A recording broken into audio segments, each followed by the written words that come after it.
Mesdames, Messieurs, une fois n'est pas coutume, aujourd'hui, Confidente dans le Noir parlera de droit, puis de politique, parce que nous avons en face de nous comme invité un juriste, de surcroît un avocat, mais qui est membre du parti Les Démocrates.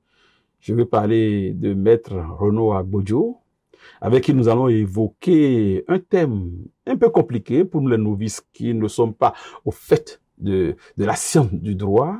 Il va nous parler de la prévisibilité judiciaire au service de la sécurité juridique. C'est le thème d'un atelier que de jeunes avocats animent très prochainement.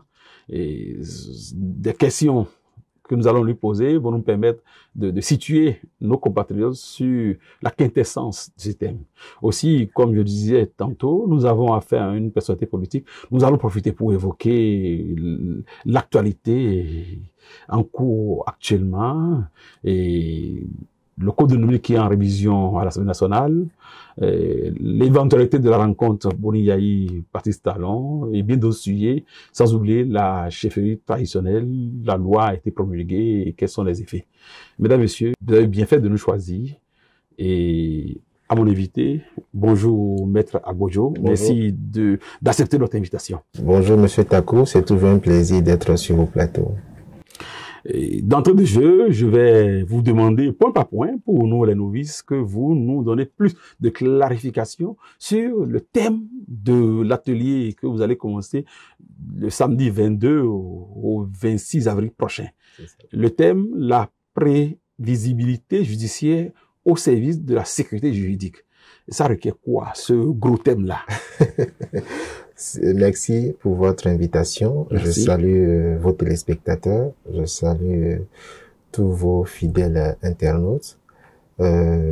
Merci pour votre invitation. Merci.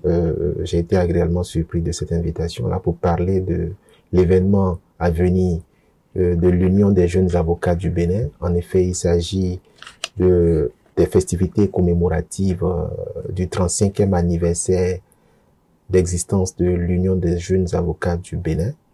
Ça fait déjà 35 ans. Ça fait déjà 35 ans. Les premiers membres ne sont plus de la profession. Si. Vous avez des avocats qui exercent depuis 50 ans. Des avocats qui exercent depuis 40 ans. Le bâtonnier actuel en exercice exerce depuis 37 ans. Et donc, c'est pour vous dire que l'Union des jeunes avocats du Bénin, que nous avons la lourde responsabilité de diriger pour encore quelques semaines. Je finis mon mandat le 30 avril. Ah, mais donc l'Union a son bureau? Absolument. L'Union est dirigée par un bureau exécutif à la tête duquel vous avez un président, un premier vice-président, un deuxième vice-président, un secrétaire général adjoint, une trésorerie générale et 2 organisateurs. Voilà. Et nous avons connu des présidents avant moi, Maître Rafiou Paraïso, par exemple. C'est le grand nom. Oui, Maître Rafiou Paraïso, oui, a été président de l'Union des jeunes avocats du Bénin. Maître Antoine-Marie Claret Bédier a été président de l'Union des jeunes avocats du Bénin. Maître Michel Aoumenou, Maître Raoul Umbedji, Maître Brissoussou, votre collègue. Voilà. Et c'est lui qui a été mon prédécesseur, c'est lui qui m'a passé le flambeau. Et là, je m'apprête à passer également le flambeau au prochain président. Le mandat, c'est combien d'années? Le mandat du président de l'Union des jeunes avocats du Bénin est un mandat unique de 3 ans. De 3 ans et non renouvelable. Et donc, je pense que avec... Oui, ça ne fait pas arbitraire que cela soit unique, alors que on sait que dans la tradition, c'est au moins la possibilité de s'offrir un second mandat ou voire un 3e mandat. Pourquoi c'est un seul? D'abord parce que les avocats sont... La profession d'avocat est une profession noble. C'est une profession où on aime beaucoup les réformes progressistes. Et ce n'est pas seulement à l'Union des jeunes avocats du Bénin, c'est une réforme, c'est une réforme récente où il a été décidé que le mandat du président de l'Union des jeunes avocats ne soit pas un mandat renouvelable, mais un mandat de 3 ans. Avant la réforme, c'était un mandat de 2 ans renouvelable une fois. Aujourd'hui, on a décidé de faire un mandat de 3 ans non renouvelable pour, je vais dire, emboîter le pas à la réforme communautaire de l'Union économique et monétaire des États de l'Afrique de l'Ouest, puisque le barreau du Bénin, à l'instar des barreaux de l'espace UEMOA, est régi par un texte communautaire, le règlement 05 de l'UEMOA régissant l'exercice de la profession d'avocat, qui également a fixé la durée du mandat des bâtonniers de l'espace UEMOA. Les bâtonniers au sein de l'espace UEMOA ont un mandat unique de 3 ans. Donc, des mandats de 3 ans non renouvelables. Vous avez calqué votre modèle sur... Absolument, absolument. Donc, que ce soit le bâtonnier de Côte d'Ivoire, du Mali, du Niger, du Burkina, du Togo, du Sénégal, ont tous un mandat unique de 3 ans. Donc, revenons maintenant au thème et à la première préoccupation de notre entrevue de ce matin, la prévisibilité judiciaire au service de la sécurité juridique. Alors, vous savez, pour qu'un juge condamne ou relaxe un prévenu, pour qu'un juge, ça ce ne soit en matière pénale, pour qu'un juge en matière civile condamne à des dommages et intérêts ou à une somme financière, une société, un individu, il repose d'abord sa décision sur la loi. Oui. La loi, ce qu'on appelle les sources principales du droit. La loi, la jurisprudence, la coutume, sur ce qui se fait. Quand il n'y a pas de jurisprudence en la matière, on fait du droit comparé. On essaie de savoir comment les juges se comportent ailleurs, pendant que nous, ici, on a un vide juridique. Donc, le juge tire d'abord sa décision de la loi ou de la jurisprudence. Sauf que chaque affaire a sa particularité.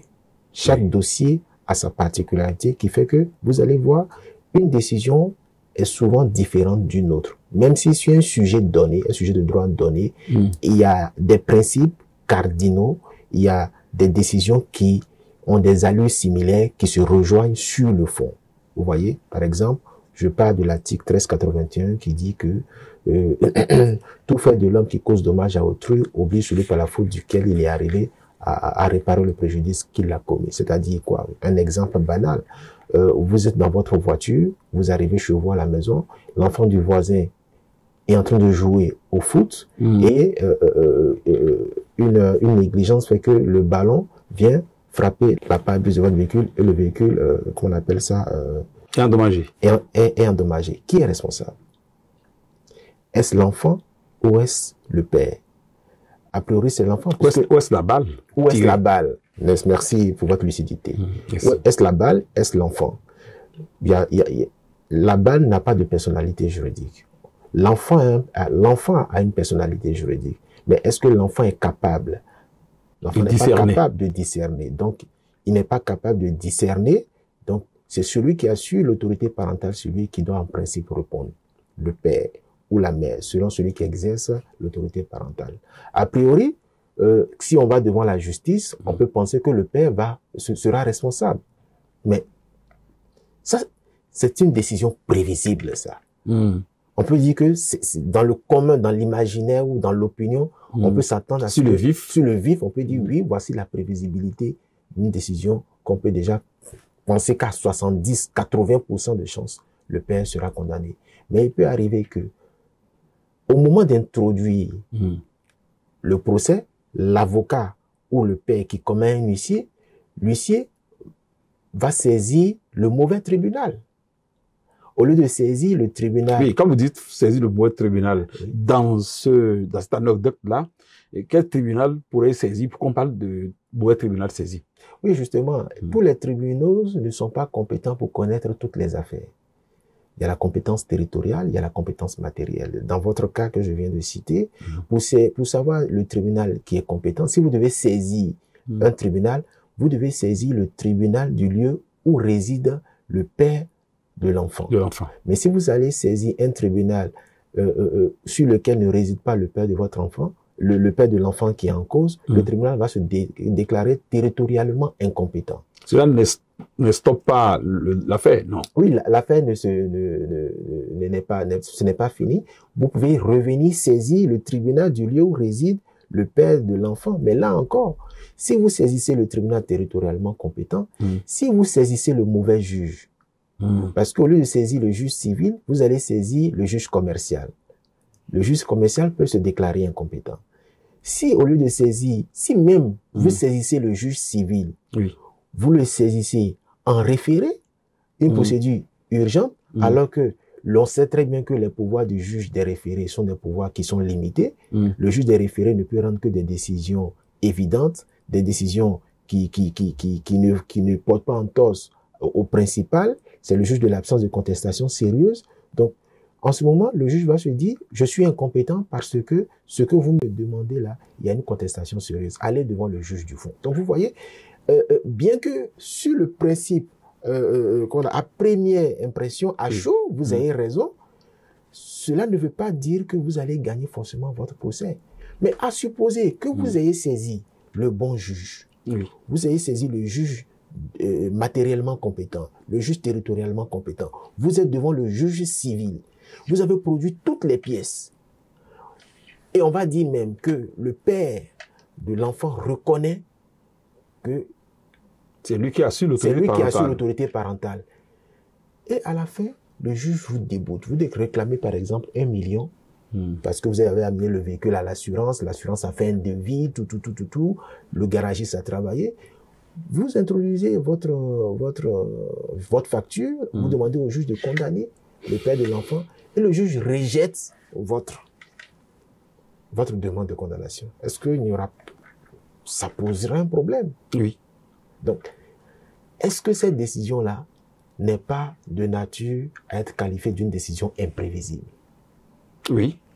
Vous voyez, c'est une décision imprévisible qui, même malheureusement, bien qu'elle soit imprévisible, c'est une décision de justice qu'il faut respecter. Vous aurez la possibilité de faire appel. Oui. L'appel peut infirmer la décision. Il y a de fortes chances, parce que justement, c'est pour ça qu'il a été instauré le double degré de juridiction. Cette décision-là peut être infirmée. Si elle n'est pas infirmée, qu'est-ce que ça donne? Imaginez un instant que dans un contexte de droit ou dans un pays tel que le nôtre ou ailleurs, je ne fais pas de fixation sur le Bénin, qu'on rende de plus en plus des décisions imprévisibles, ou bien que vous ayez le droit de votre côté, vous avez saisi le bon juge, vous avez tout fait, mais vous êtes surpris, la communauté même est surprise, c'est-à-dire vos adversaires même sont surpris que de telles décisions soient rendues. Mais on quitte le cadre du droit, on quitte le cadre de la légalité, et on se rapproche de l'arbitraire. Donc, les décisions imprévisibles sont source d'arbitraire. Et souvent, elles sont dues à la compétence ou à la non-compétence de certains avocats, parce que le plaignant, lui, il n'est pas du domaine, donc lui va seulement s'attacher les services de l'avocat. Si l'avocat n'est pas suffisamment outillé pour savoir quel juge il faut saisir et c'est comment il faut rédiger la requête, alors là, nous sommes victimes, nous plaignants comme ça. Oui, justement, c'est pour ça que tous les barreaux font l'effort de faire en sorte que la sélection des avocats lors des examens qualifiés le certificat d'aptitude à la profession d'avocat, les examens de recrutement des futurs avocats sont des examens rigoureux. Aujourd'hui, il y a des écoles d'avocats un peu de plus en plus dans la sous-région. Et le jeune avocat qui prête serment aujourd'hui, je dois vous le garantir aujourd'hui, on va dire, il naît avec des dents en fait. Il naît avec des dents et je ne doute pas de la qualité des différents avocats au niveau du barreau du Bénin. Cela dit, cela n'exclut pas la responsabilité de l'avocat parce que de manière déontologique, l'avocat doit être dévoué, il doit être professionnel, il doit être, je vais dire, compétent. Et l'avocat ne gagne pas tous ses dossiers, l'avocat ne gagne pas tous ses procès. Cependant, c'est une contribution. L'avocat contribue au service public de la justice par son expertise du métier d'avocat qu'il a pris sur les bancs et dans un cabinet d'avocat. Seulement que quand l'avocat produit des conclusions, il produit des pièces, il n'a plus la décision. C'est au juge que revient la charge de rendre une décision. Quand deux avocats s'affrontent au prétoire avec des arguments contraires, de loin, pour je vais dire ceux qui ne sont pas juristes, les gens ont tendance à être émerveillés chaque fois qu'un avocat contredit un autre. Vous voyez, on se dit, mais comment est-ce qu'il ça? Mais l'avocat ne ment pas. L'avocat utilise souvent le silence de la loi, où, je vais dire, va rechercher des jurisprudences là où son adversaire n'est pas allé chercher, pour, je vais pas dire embarrasser le juge, mais pour amener le juge à pousser la réflexion suffisamment loin pour que la décision à rendre soit beaucoup plus proche de la vérité judiciaire. C'est ça l'objectif de l'avocat. Et que quand deux avocats rencontrent un juge qui n'a pas suffisamment actualisé ses connaissances et qu'il se montre souvent un peu borné sur les débats avant de prendre la décision, en dehors du deuxième niveau de juridiction, quel est le sentiment de l'avocat Oui, c'est un sentiment de déception, bien entendu. Nous le vivons souvent. Le juge aussi peut se tromper de bonne foi. Le juge peut se tromper de bonne foi, soit du fait même d'un avocat. Mais je crois qu'aujourd'hui, il y a une école de formation des auditeurs de justice et même des magistrats à Bomé-Calavi, où il y a une formation continue, des formations de recyclage des magistrats, également pour les avocats, qui permet de dire qu'aujourd'hui, il sera difficile que de dire qu'un magistrat a été pris de coup, a été trompé par un avocat qui l'a envoyé sur une fausse piste. C'est pour cela que j'en appelle à la responsabilité de tous, magistrats et avocats, à faire en sorte que notre justice soit beaucoup plus crédible. Très bien. S'il y a tous ces instruments, alors pourquoi ce thème? Ce thème, justement, c'est de savoir quelle est la qualité des décisions de justice aujourd'hui au Bénin. Nous entendons de plus en plus de plaintes venant de nos clients, venant de l'opinion, où la justice aujourd'hui est à un tournant.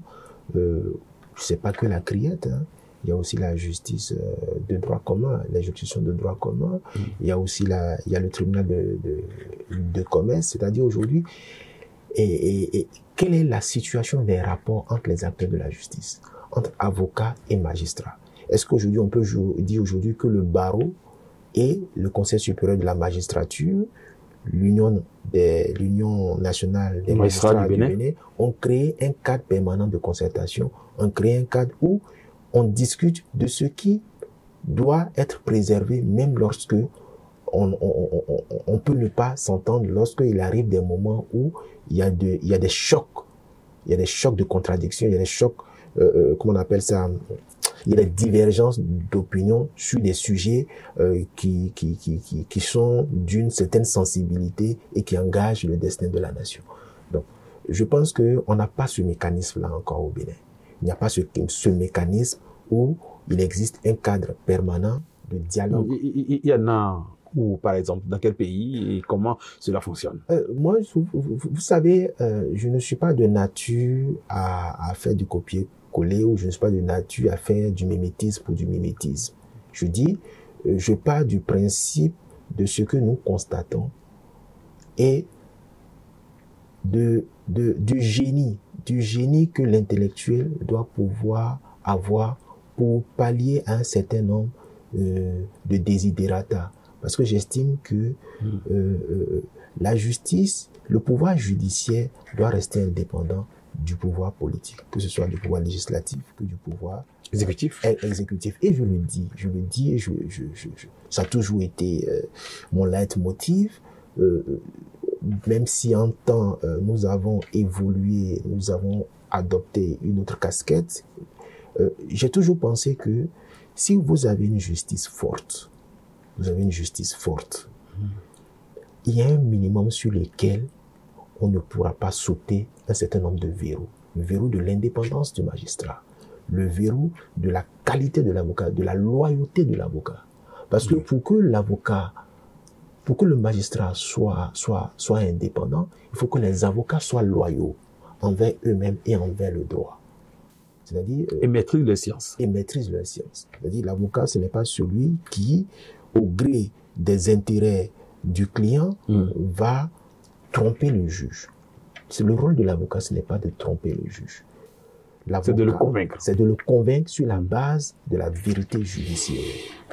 L'avocat n'est pas un mauvais avocat lorsqu'il dit, Monsieur le Président, sur ce coup, je me suis trompé. C'est rare, parce qu'on peut penser que l'avocat n'est pas compétent. Mais vous savez, ce qui unit tout acteur de justice, c'est la loi. Ce qui doit nous unir, c'est la vérité de la loi. Quand la loi dit A, on doit pouvoir avoir l'honnêteté de dire que la loi dit A. Donc, moi, je pense que pour qu'on en arrive à une situation où la justice doit être renforcée et être à équidistance entre les acteurs politiques de toutes tendances confondues, il faut que les acteurs de la justice eux-mêmes se parlent, créer un couloir permanent de discussion pour dire, nous les avocats, voici ce que nous pouvons reprocher dans la courtoisie, dans la modération et dans la responsabilité. Voici ce que nous pouvons reprocher à la magistrature. Mais est-ce que ça va être dit à votre mais les avocats doivent pouvoir avoir la responsabilité, aussi l'honnêteté de dire que nous aussi, si la magistrature, on peut lui reprocher tout ce qu'on lui reproche, c'est parce que des avocats aussi y ont contribué. On est d'accord? Oui. Parce qu'aujourd'hui, à la baguette de la chancellerie, depuis 9 ans, ce sont des avocats. Est-ce une chance pour vous ou bien un drame? Moi, vous savez, je ne vais pas me positionner sur ce vocable de chance ou pas. Parce que j'ai dit, ça aurait pu être un tampillon, un magistrat. L'avocat qui vient à un poste de responsabilité politique, la question c'est de savoir est-ce qu'il doit cesser d'être avocat ou bien il doit endosser le costume de politique en niant qu'il vient de quelque part. C'est ce qui est valable pour l'avocat, est valable aussi pour le magistrat, parce que un magistrat a toute la légitimité pour être un garde des Sceaux ou pour occuper toute autre fonction ministérielle, pour occuper toute autre fonction politique. C'est-à-dire, mais quand vous arrivez à un poste de responsabilité politique, vous venez avec un vécu. C'est parce qu'on vous a vu faire dans un corps de métier, on vous a vu réunir un certain nombre de qualités que vous devez en principe mettre au service de la nation et en tant que responsable politique. Seulement, il y a des choix. Les choix politiques peuvent paraître être en adéquation avec des choix, je vais dire, techniques. Mais seulement, la question c'est de savoir quelle est la marge, la ligne entre les choix politiques et l'intérêt du peuple. Et votre séminaire-ci vise à cadrer tout ceci? Nous espérons que ça va créer un déclic en fait. Ça va créer un déclic pour que les instances supérieures, le Conseil de l'ordre, le Conseil supérieur de la magistrature, la chancellerie, le ministre et pourquoi pas le chef de l'État penseront, dans le cadre d'une réforme, à créer un cadre permanent de concertation. Vous avez évité, de la justice. Il y aura votre grand atelier, des conférences, des panels, des ateliers. Est-ce que des personnalités politiques sont invitées pour donner leur point de vue ou pour écouter? Oui, nous avons invité, d'ailleurs, nous avons adressé officiellement une lettre d'invitation au garde des Sceaux, au ministre de la Justice. Nous espérons... qui, par ailleurs, est un avocat aussi. Oui, ancien bâtonnier, et par ailleurs, le bâtonnier Yvon Détchenou. Nous espérons le compter parmi nos invités pour rehausser l'événement. Nous avons invité le président du Conseil économique et social, nouvellement élu, parce que je pense que la question de la justice... Vous avez invité aussi les membres de l'UNAMAB? Oui, nous avons invité le président de l'UNAMAB, nous avons invité le président de la CRIET, qui compose le panel de la conférence inaugurale avec le bâtonnier. Nous avons aussi des membres du Conseil de l'ordre. Nous avons invité l'association des femmes magistrates du Bénin. Nous avons invité aussi les huissiers. Nous avons invité les notaires. Nous avons aussi des partenaires qui se sont positionnés sur le projet pour accompagner aussi les jeunes avocats. Je parle par exemple de la Sony Bank. Je ne fais pas de publicité. Non, ça ne me gêne pas. Mes excuses. Aujourd'hui, j'aborde déjà cette question pour dire que nous sommes pratiquement en train de conclure un accord de partenariat avec cette banque-là, la Sony Bank, pour accompagner les jeunes avocats au sortir de leur période de stage pour s'installer, pour avoir les moyens de s'installer, louer. C'est délicat. Oui, c'est assez délicat.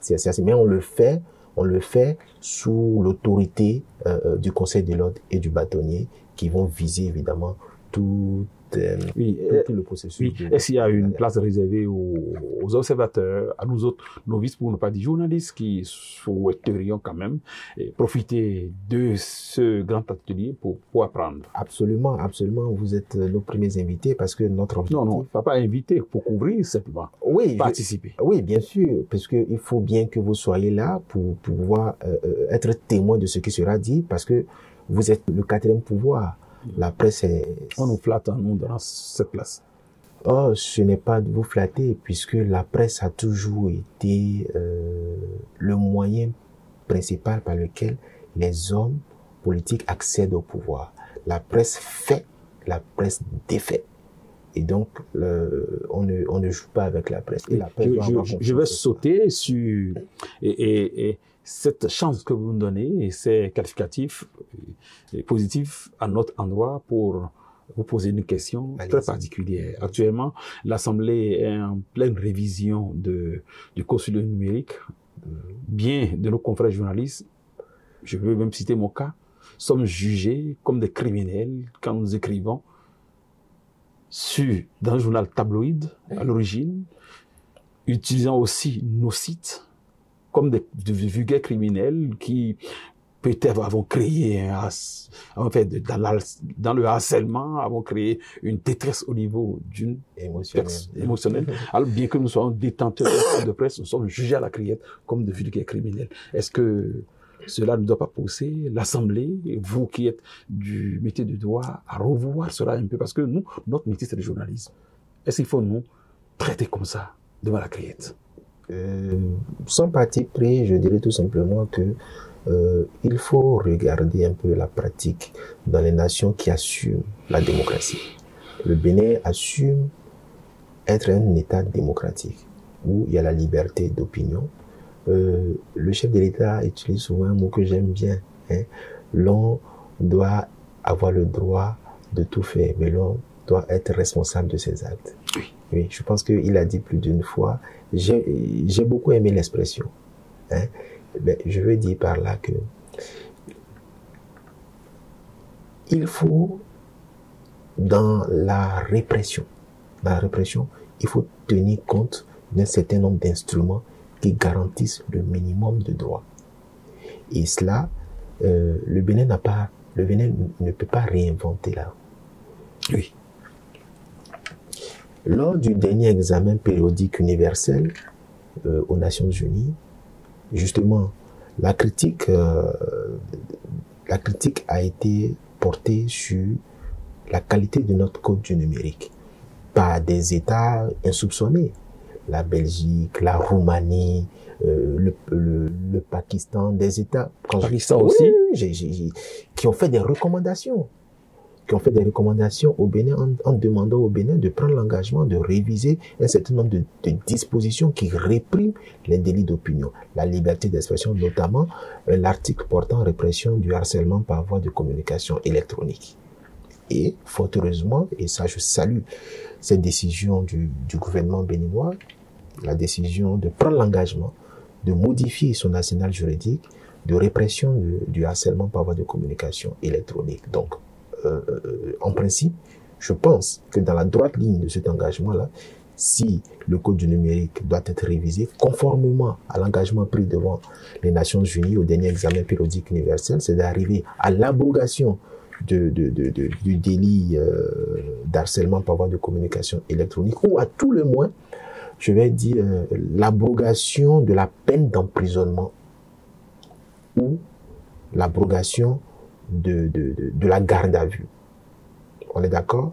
Parce que je dis, faudrait pas que la répression tue la liberté d'opinion. Est-ce que ce que l'on dit au Bénin est plus grave que les injures que, par exemple, des ministres en France reçoivent? J'ai vu dans un reportage où le président Emmanuel Macron avait rendu visite dans une localité et s'adressant à un citoyen qu'il a rencontré, le citoyen l'a pris à partie et il a dit vous êtes le président le plus nul que la Ve République a connu. Et quelle a été la réaction du président? Il a dit j'entends ce que vous dites, mais est-ce que je peux placer un mot? Mais quelle élégance! Quelle élégance! C'est ça, la démocratie. Quelle élégance. Mais c'est banal. C'est banal. On a vu le chef de l'État, français toujours, venir saluer une foule, et je crois qu'on lui a donné une baffe. Ça remonte à 2 ou 3 ans. Il a été giflé. La personne qui a été arrêtée, elle est écopée d'une peine d'emprisonnement avec sursis. 3 mois. Ça, par contre, c'est pas bien. Ce n'est pas bien, Notre je suis culture ne le d'accord. tolère pas. Non, notre culture ne le tolère pas. Mais est-ce que c'est déjà arrivé dans notre culture, ça, par exemple? Ça peut pas venir. Ça ne peut pas arriver parce que, justement, la culture africaine est basée sur le respect de l'autorité déjà. Donc, en Afrique, on respecte déjà plus qu'en France l'autorité. Oui. Mais pourquoi on veut, alors que l'autorité est déjà tellement respectée, on veut encore réduire le petit espace de liberté qui est universellement reconnu, qu'est la liberté d'opinion, la liberté d'expression? Combien de personnes... Oui. Là, je sens le politique prendre ma question. Non, je ne pense pas. Sinon, c'est ce que je dis, les journalistes détenteurs du cadre de presse qui sont dans l'exercice de leur profession et qui de surcroît ont écrit dans un journal tabloïd, est-ce qu'ils doivent comparaître devant la criette et subir? D'abord, l'essence de la criette même, c'est quoi? Quelle définition donnons-nous de la criette? Cours de répression des infractions économiques et du terrorisme. Oui. Ça doit s'arrêter là. Pour moi, à la criette, on ne doit juger que deux catégories de justiciables. Les auteurs d'infractions économiques et les auteurs d'actes terroristes. Pour moi, ça doit s'arrêter là. Pour moi, le fait d'y juger des journalistes, ce n'est pas dans la mission. La criette n'a pas vocation à juger les délits d'opinion. Parce qu'elle n'a pas été créée pour ça. Donc, il faut redonner à la criette ses prérogatives qui ont concouru à sa création à l'origine en 2018. Vous êtes avocat, qui saisit dans ce cas de figure? Non, moi je n'ai pas saisi quelqu'un. Non, si vous êtes journaliste par exemple maintenant et que on vous assit devant la criette alors que vous estimez que vous ne méritez pas d'être jugé devant cette juridiction, vous allez saisir quelle instance? Non, déjà... Parce que le journaliste n'est pas un homme de droit. Oui, déjà, en fait, je veux dire, il y a eu des réformes qui ont donné à la criette plus de compétences qu'elle ne l'avait à l'origine. C'est ça le problème aujourd'hui. Donc, quand je dis redonner à la criette ses prérogatives classiques de départ, c'est de faire la réforme de sorte que la criette ne soit compétente que pour juger les infractions de sa dénomination. Cours de répression des infractions économiques et du terrorisme. Est-ce que le harcèlement par le biais d'une communication économique et électronique est un acte terroriste? Est-ce que le harcèlement par le biais d'une communication électronique est une infraction économique qui crée une détresse émotionnelle? Donc, vous savez, il y a une déviance, malheureusement. Oui, vous n'avez pas répondu à ma question, mais maître. Dans ce cas de figure, le journaliste, par exemple, il saisit quelle juridiction? Quel c'est tout dans cette situation? Non, le journaliste n'a pas à saisir. Le journaliste est plutôt poursuivi. Je ne sais pas, peut-être que je ne comprends pas votre question. Je dis, si un journaliste est poursuivi par la criette, alors qu'il estime que dans le droit positif, pour ainsi parler, il aurait dû être poursuivi par un tribunal ordinaire. Est-ce qu'il peut saisir une instance pour échapper à cette étreinte? En l'état actuel de notre législation, je ne pense pas. Rien n'est prévu. Il subit. Oui, il subit. Et c'est malheureux. C'est triste. Je pense aujourd'hui que nous avons de très bons journalistes au Bénin. Je pense, et les journalistes, quoi qu'on dise au Bénin, ils sont courageux, malgré qu'ils n'ont pas un statut qui leur permette de vivre de leur métier. Et je pense que c'est l'une des réformes à laquelle il faut penser. C'est-à-dire, le statut du journaliste doit faire en sorte que le journaliste puisse vivre du métier de journaliste. La carte de presse doit pouvoir permettre aux journalistes d'avoir,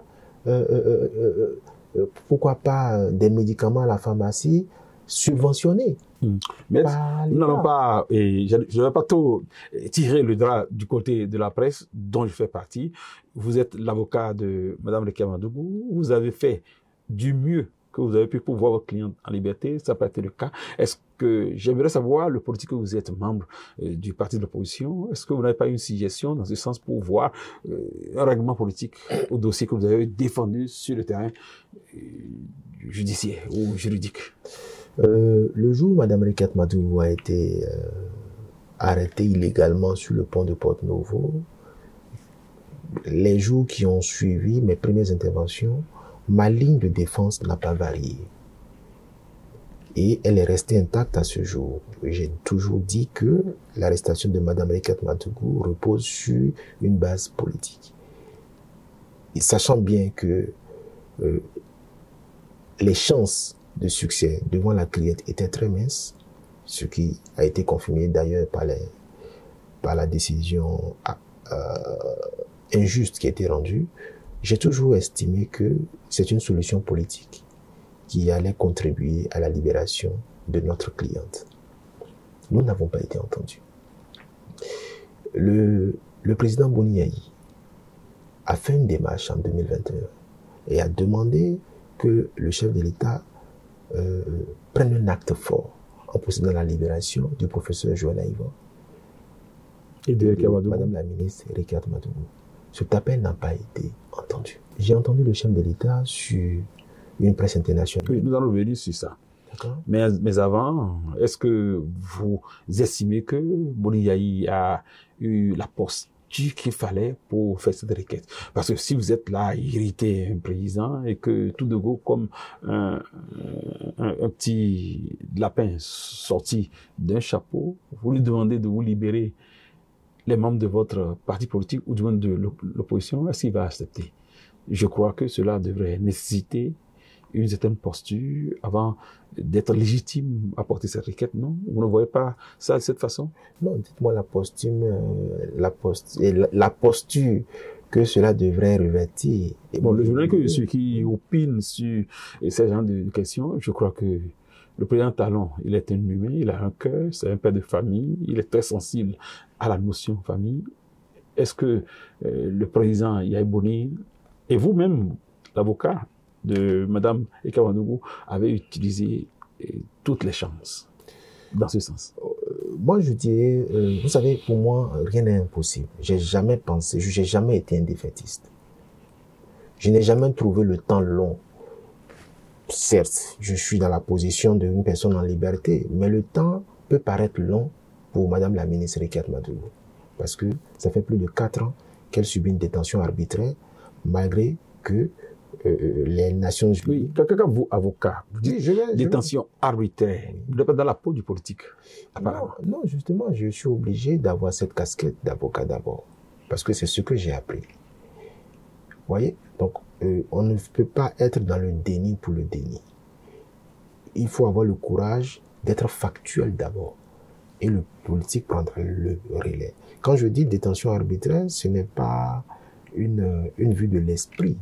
Je repose ce que je dis sur une décision du groupe de travail des Nations Unies sur la détention arbitraire. Donc, je tire mon propos d'un texte ou d'un acte juridique. Donc, je ne le fais pas pour plaire ou je ne le fais pas pour déplaire. Je reste d'abord factuel. Maintenant, quand la justice a fini son travail, les hommes de droit que nous sommes, nous avons fini. C'est aux politiques et aux décideurs de prendre langue pour dire, à un moment donné, il faut envoyer des signaux forts et importants à nos... Vous êtes aussi un politique. Ce que je veux savoir, qu'est-ce que vous, maître Renaud Agbodjo, membre du parti LD, envisagez? Moi, ce que je pourrais penser, c'est que la décision est entre les mains du président de la République. La décision de la libération de Madame la ministre Rekiat Madougou est entre les mains du président de la République. Et je pense que cette décision-là ne viendra, je ne l'ai jamais dit, hein, mais je pense que cela coule de source. Je pense que la décision de libération de Madame Rekiat Madougou viendra d'une rencontre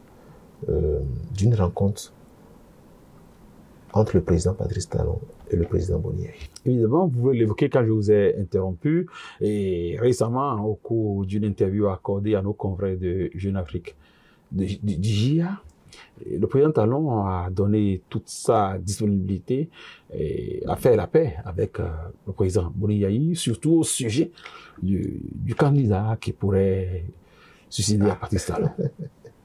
Et comment vous avez appris cette information? Ah non, j'ai appris cette information comme vous, enfin, comme tous les Béninois. Mais j'avoue, il faut avoir l'honnêteté de le dire, cette information a pris l'opinion de court. Oui, en tout cas, oui, parce que je sais pas, c'était inattendu. C'était inattendu que le chef de l'État dise, pourquoi pas, qu'il se retrouverait en phase avec le président Boni Yayi autour d'un même candidat. Mais j'avoue que c'est pas une décision qui peut choquer, en fait. Qui peut choquer positivement. Oui, qui peut choquer négativement, c'est pas un propos qui peut choquer négativement. Seulement, je dis, entre le dire et le faire, tout dépend de la façon dont cela sera mis en œuvre. Vous l'avez reçu comment au sein de l'opposition, au sein du parti LD?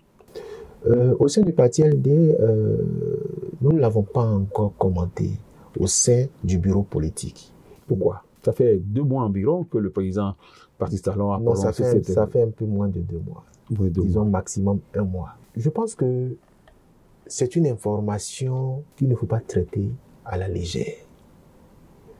C'est une information sur laquelle il ne faut pas se prononcer à la légère. La première question, c'est de savoir pourquoi l'a-t-il dit? Pourquoi l'a-t-il prononcé? L'envisage-t-il réellement? C'est un président de la République qui a parlé. C'est une institution. Ou c'est un effet d'annonce? Ou à qui envoie-t-il un message? Donc nous sommes en politique. Puisque j'ai jamais appris avant cette déclaration officielle qu'il y a eu une concertation entre le chef de l'État et son prédécesseur. Non, le président Talon a ouvert. Oui, c'est ce que j'en viens.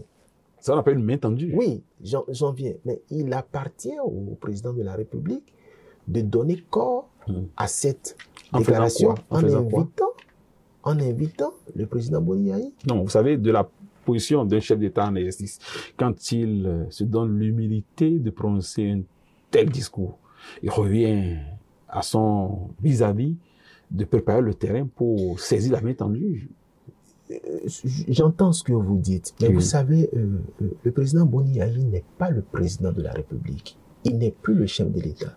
C'est à lui que la main tendue a été... Justement, il a un agenda plus flexible que celui du chef de l'État. Oui. Le chef de l'État a un agenda millimétré, bien calé, bien quadrillé. Je peux même dire que sur le mois, il sait ce qu'il a à faire dans la semaine, dans la quinzaine, Cela n'empêche pas le président Yayi de lui adresser un courrier dans lequel il va demander à être reçu sur le calendrier du chef de l'État. Non, vous savez, d'abord, est-ce que vous avez entendu le président Boni Yayi faire une déclaration pour fustiger la déclaration du président Patrice Talon? Il ne pouvait pas, c'est le peuple qui le suit. S'il pense qu'il va se suicider.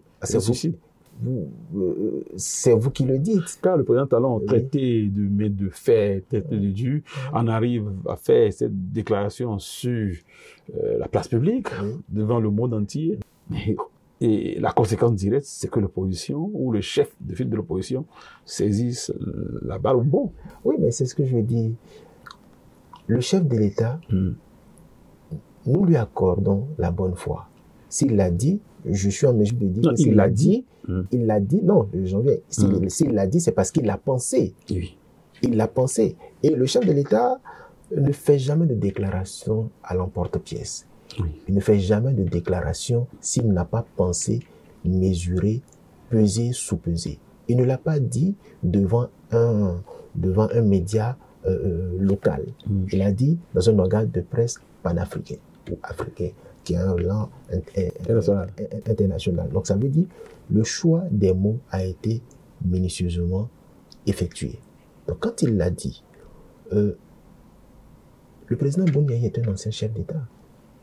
Il ne me dira pas forcément à moi ou à ses vice-présidents ou à sa famille ce qu'il va faire. Peut-être même que vous et moi, nous ne savons pas si ils se sont déjà rencontrés. Non, vous qui êtes pressés pour voir Kamadougou dehors, Joël Aïvo, voir les exilés, soit dit en passant, rentrer au pays. Quand vous apprenez une telle disponibilité du chef de l'État, est-ce que c'est pas trop lent de votre part? Non, ce n'est pas trop lent, Parce que dans la même veine, le chef de l'État a dit qu'il n'était pas favorable à la libération de Madame la ministre. C'est ça qu'il avait dit plus tôt. Non, il l'a dit dans l'interview accordée à Jeune Afrique. Il a dit qu'il n'était pas favorable à la libération de Madame Rikat Madougou et du professeur Joël Aïvo. Maintenant, quand il aborde la question du soutien ou du rapprochement entre le président Boni et lui sur la candidature, mais forcément, le président Boni, le connaissant, c'est un homme de paix, c'est un homme d'unité, c'est un homme de dialogue, n'ira certainement pas à l'invitation que, je ne vais pas dire, nous allons refuser. Le président Boni ne va jamais refuser une invitation du président de la République pour discuter de l'avenir de la nation. C'est inenvisageable parce que c'est une institution, c'est la première institution de la République qui s'est exprimée et qui a émis cette opinion. Donc je pense que si une invitation doit venir, elle ne doit venir que du président de la République, tenant compte de son agenda, tenant compte de ses priorités. Et le président Boni, la dernière fois qu'il a fait une sortie médiatique, cela remonte à quand? Vous avez constaté que le président Boni observe un silence qui est d'ailleurs suspect. Qui dérange même par ailleurs certains observateurs de l'opinion. Mais le président Boni n'a pas l'intention de poser un acte qui va jeter de l'huile sur le feu. Oui, mesdames, vous savez, on l'a dit tout le temps, vous êtes l'avocat, le conseil de Rikat Madougou, par conséquent, c'est Aïvo parce que vous défendez presque la même cause. Ne voyez-vous pas, à travers cette déclaration du chef de l'État, une aubaine pour fonder votre nouvelle ligne de défense sur ça? Même s'il a dit dans l'interview qu'il n'était pas prêt, après le moment où il a fait cette brèche-là, vous, à travers le conseil de Rikat Madougou, vous pouvez avoir Boni pour lui dire de profiter? Non, vous savez, qui vous dit que le président Boni n'a pas tenté à rencontrer le président Patrice Talon et que ce dernier ne l'ait pas reçu? Nous sommes journalistes, si ça avait été le cas, on l'aurait reçu. Ah oui, peut-être que vous n'avez pas cherché à la bonne source. Peut-être que vous n'avez pas cherché à la bonne source. Donc, si le président Boni et le président Patrice Talon invitent le président Boni et que le président Boni ne se rendait pas disponible, il a tous les moyens de faire fuiter l'information pour dire que le président Boni a refusé une invitation. Et ça va se retourner forcément contre le président Boni dans l'opinion. Donc, ce que moi je dis ici, c'est que je continue de penser que le président de la République a été de bonne foi et est sincère quand il a dit qu'il est possible que son prédécesseur et lui s'entendent sur un ticket. Mais c'est une déclaration, je ne veux pas dire grave, mais c'est une déclaration qui, je le répète, a pris de coup l'opinion, certainement même dans son propre camp. Vous voyez? Mais quand il le dit, ça veut dire qu'il y a une perspective, il y a une possibilité d'apaisement. Parce que j'estime que les deux acteurs politiques les plus influents... Il y a plus de alors qu'il est renfermé. Non, je vais chuter sur cela. Les deux acteurs politiques qui ont impacté notre vie politique et sociale depuis maintenant 20 ans, c'est le président de la République et son prédécesseur. On est d'accord? Oui. C'est un postulat. Je pense qu'il y a peut-être 4 ans, 5 ans, personne n'aurait pu imaginer un tel scénario. Oui. Il y a peut-être même 1 an, personne n'aurait pu imaginer un tel scénario. Mais de plus en plus, ce scénario-là n'est plus dans l'hypothèse de l'impossible. Puisqu'il a été dit. Puisque cela a été dit. Cela a même été dit par une personne de qui cela était le plus inattendu. C'est-à-dire du chef de l'État lui-même. Mais quand le chef de l'État le dit, je pense que... Ça vous a pris du coup? Ça nous a pris de coup. Mais je pense que... Donc vous êtes au laboratoire, mais à OLD. Dire que nous sommes au laboratoire, c'est un peu trop dit. Mais je dirais par exemple que nous avons pris l'information avec beaucoup de gravité. De sérieux. Très sérieux. Et c'est pour ça que je dis que nous ne nous précipiterons pas pour faire des déclarations sur cette question-là. Il faut donner le temps, même s'il ne reste plus beaucoup de temps. Là, je dis, il faut trouver les bonnes personnes je dis bien les bonnes personnes, des personnes qui pensent à l'unité de la nation, des personnes qui ne pensent pas à diviser le Bénin. En fait, allusion à qui, par exemple, des personnes qui ne sont pas clivantes. Oui. Et c'est très important. Il faut penser à des personnes qui ne sont pas clivantes. Le Bénin n'a plus besoin de clivage. Moi, j'entends. Vous parlez de qui quand vous envisagez de personnes belles, sages, comme ça, vous pensez à qui? Ngouedji? Je ne fais pas de fixation sur une personne. Mais pourquoi pas? Si c'était le président Adrien Ngouedji, notre confrère, le président Adrien Ngouedji est l'avocat le plus ancien actuellement au barreau du Bénin, soit dit en passant. Pourquoi pas? Le président Ngouedji a collaboré. Parce qu'il a. Le président Ngouedji. Non, parce que le président Ngouedji, Maître Ngouedji a irrité. Et le président Talon est venu dans les bras de Boni Yayi. C'est comme ça qu'il a reconquis cette vigilité. Non, pourquoi pensez-vous que le président Ngouedji a irrité le président Patrice Talon? Pourquoi? Par cette déclaration que vous avez vous-même peut-être désapprouvée. Qu'est-ce qu'il a dit? De libérer les détenus politiques, c'est ça irriter le président Patrice Talon? Je ne crois pas. Celui qui le dit, c'est quand même celui qui a aider à voter toutes les lois que vous reprochez, toutes les réformes que vous reprochez au président Talon, n'est-ce pas? Non, allons-y étape par étape. Oui. Le président Ngouedji a travaillé aux côtés du président Patrice Talon, d'abord en tant que président de l'Assemblée nationale. Et membre de sa coalition. De sa coalition, il a dissous son parti au sein du parti Union progressiste. Donc, il a contribué aux réformes. Son parti a travaillé à ce que les réformes auxquelles nous assistons aujourd'hui soient une réalité. Mais quand il revient pour dire que après analyse, à son âge, après analyse, tout ce qu'il avait soutenu est faux. Après analyse, après consultation, après constat de ce qui se dit, ce que les gens vivent, parce que ce qu'il le dit, il le dit sur la base des retours qu'il a des populations à la base. C'est parce qu'au fond, il a le sentiment qu'il y a une volonté populaire qui exige, qui demande, qui est favorable à des actes d'apaisement. Des actes d'apaisement. Et ces actes d'apaisement-là, les premiers actes d'apaisement doivent aller dans le sens du retour des exilés et de la libération des détenus politiques. Et le dit, ce n'est pas être contre le président Patrice Talon. Parce que non, c'est juste pour l'irriter. Non, justement. Et c'est en cela que je voudrais inviter vous, les journalistes. Les journalistes ont un travail très important dans les mois à venir. Oui, on en est conscient. Non, il faut que vous en ayez conscience. Il ne faut pas encourager la division et le clivage. Même si cela fait l'affaire de certaines personnes. Parce qu'ils estiment qu'il y a beaucoup de personnalités politiques au Bénin, je ne citerai aucun nom, qui ont profité du clivage Boni Yayi, Patrice Talon. Oui. Soyons honnêtes là-dessus.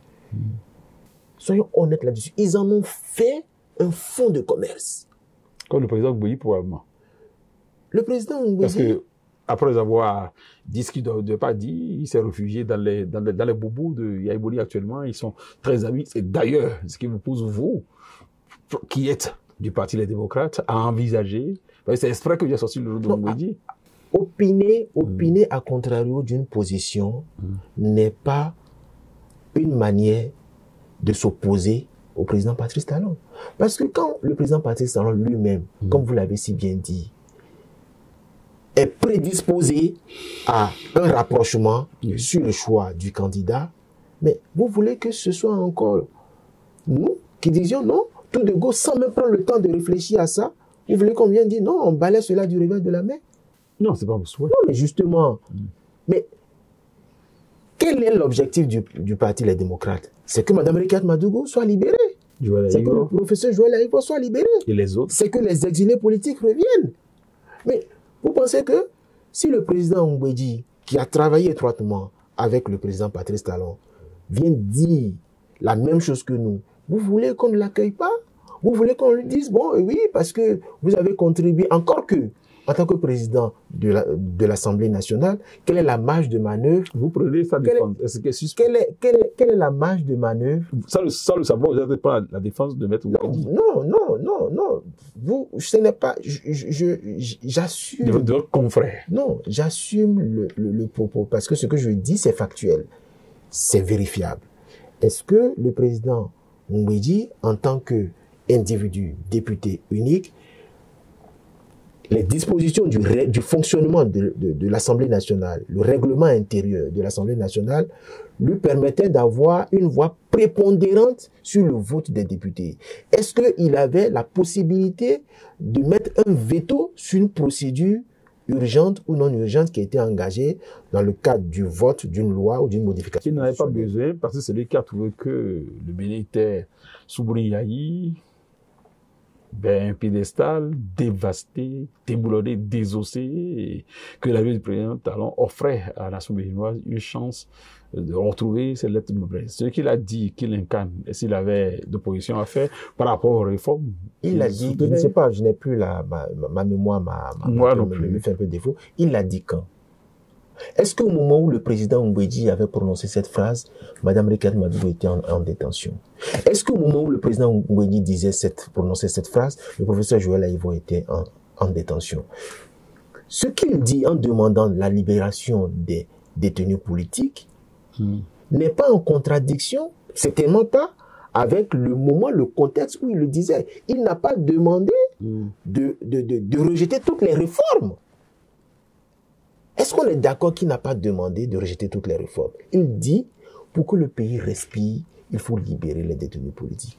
Parce qu'on ne condamne pas la parole. Oui, selon vous, un allié politique, un ami, un grand frère, s'il veut vous parler, est-ce que c'est la place publique ou bien il vous adresse cette parole? Oui, justement. Un ami. Moi, j'ai toujours été favorable aux discussions en aparté. C'est-à-dire quoi? Faire en sorte que... Mais l'opposition n'a pas vu ça sous cet angle. Pas du tout. Non, moi je parle de moi. Moi je parle de moi. Moi j'ai toujours recommandé les discussions en aparté, les discussions entre petits comités, de sorte que ce qui sort officiellement, le compte rendu permet de préserver un certain nombre de garanties, de préserver un certain nombre de choses qui permettent de garder, de respecter l'autorité. Parce que j'estime que, qu'on le veuille ou pas, c'est une trace indélébile. Personne ne pourra effacer l'histoire du Bénin entre 2016 et 2026. Pour surtout avec le président Patrice les réalisations palpables. Le président Patrice Talon est le président de la République et il le sera jusqu'en avril ou en mai 2026. Donc, qu'on le veuille ou pas, c'est lui qui a été élu et il le sera jusqu'en 2026. Donc, ça fait partie de l'histoire de notre pays. Mais la technique initiale que nous avons épuisée, j'en conviens. Le débat était intéressant quand même. Mais justement, et ce sera mon mot de fin, mon mot de fin, je crois que les Béninois sont fatigués des condamnations, les Béninois sont fatigués des exils, les Béninois sont fatigués des arrestations où on dit que l'OCRC, on a arrêté une personne aujourd'hui, il y a la BF, même les policiers eux-mêmes sont fatigués. Ils vous ont dit ça? Mais ça se lit sur leurs yeux. Non, vous n'avez pas un indicateur pour le dire. Nous sommes dans les commissariats tous les jours. Nous les pratiquons tous les jours. Les policiers me voient. Ahmed Rabodjo, c'est vous. Beaucoup de courage, ça va aller. Mais je suis ami aux policiers. Je suis même ami au directeur général de la police nationale. Quand on s'est vu la dernière fois, on s'est salué, c'était amical. L'ancien. Le nouveau, même l'ancien. Même l'ancien. Vous savez quand est-ce que j'ai connu l'ancien? J'ai connu le directeur général de la police nationale, l'ex-directeur général de la police nationale, Monsieur Yaya. Je l'ai connu au lendemain de sa nomination en tant que DG intérimaire. En 2019, le 1er mai 2019, quand a débuté le regrettable moment des 52 jours. Oui. Le moment historique. Le moment historique des 52 jours. C'est à ce jour-là, j'ai fait la rencontre de M. Soumaïla Yahya qui m'a interdit l'accès au domicile de mon client à l'époque, le président Boni Yayi. Mais il a fallu donner le temps au temps. Ça a duré 52 jours. Mais on est sorti de là. Ça fait partie de notre histoire.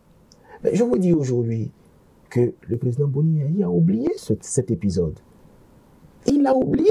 Il me l'a dit. Il me l'a dit parce qu'il a dit on ne peut pas rester dans le passé éternellement. Si, pour que le Bénin puisse avancer, je dois pardonner, parce que j'ai déjà pardonné, il me faut oublier pour que Rekiat Madougou sorte, pour que Joël Aïvo sorte, pour que les exilés reviennent. Qui suis-je? Ma personne devant l'intérêt populaire. Ma personne n'est rien. Je suis tout le temps dans la prière. Je prie pour le président de la République. Je parle du président Boni Yayi, qui dit qu'il prie pour le président de la République. Pour que Dieu touche son cœur. Et je pense que Dieu est en train de toucher le cœur du président Patrice Talon. Merci, Maître Boudjo.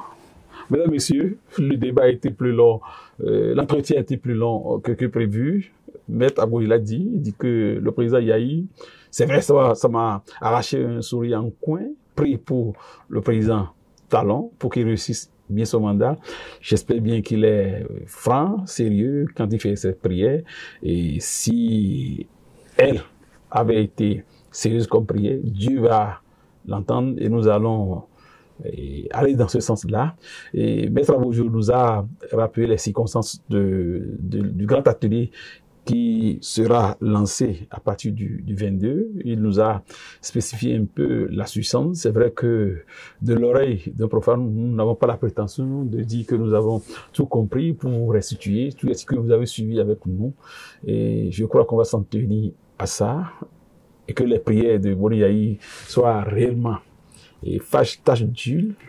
Merci, chers amis. Portez-vous bien et prenez le prochain rendez-vous pour votre émission préférée, Confidence dans le Noir.